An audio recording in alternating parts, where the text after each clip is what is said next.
Hello বন্ধুরা, সবাই কেমন আছো? আর আজকে রবিবার আর গরমটা খুবই পড়েছে। দেখো, এরা আমার ছেলের বন্ধু, এরা সবাই টেনে পড়ে।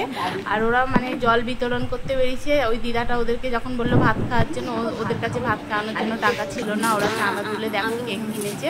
আর ওই দিদাটাকে ভাত খাবার কথা বলতে দুটো কেক দিয়েছে। দিদাটা তখন ওদেরকে পায়ে মানে ওর পায়ে ব্যথা, ডাক্তার দেখানোর কথা বলছে, টাকার কথা বলছে আমরা মঙ্গলবারে আসবো। ওরা তখন বললো ঠিক আছে, আমরা দেখবো।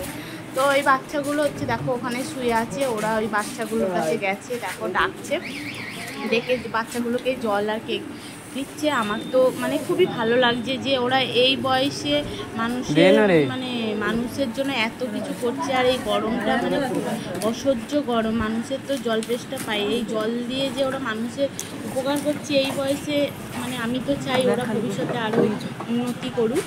আমার তো খুবই ভালো লাগলো। আমি ওদেরকে বললাম যে এরকম আমাকেও তো বলতে পারতিস, আমিও তাহলে তোদেরকে কিছু দিয়ে সাহায্য করতাম। ওরা যে এই ছোট্ট মাথায় এই বুদ্ধিটা বের করেছে, এটাই অনেক না।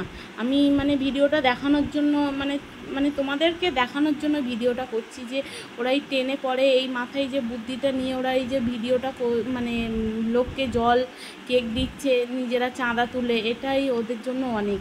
আমি তো চাই ওদেরকে তোমরা আশীর্বাদ করো সবাই, ওরা যেন আরও বড় হতে পারে, আরও দেশের জন্য কাজ করতে পারে। এই মাথায় বুদ্ধিটা যেন ওদের আরও আসে, আরও কীভাবে মানুষকে সাহায্য করবে, সেরকমভাবেই যেন ওদের জীবনটা আরও উন্নতি হয়।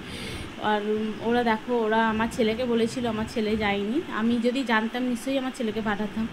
আমার তো খুবই ভালো লেগেছে ওদের এই মানে জল বিতরণটা। গরমের জন্য সত্যি খুবই কষ্ট হয়, আমরা যখন বাড়ি থেকে বেরোই বুঝতে পারি। তো ওদের জন্য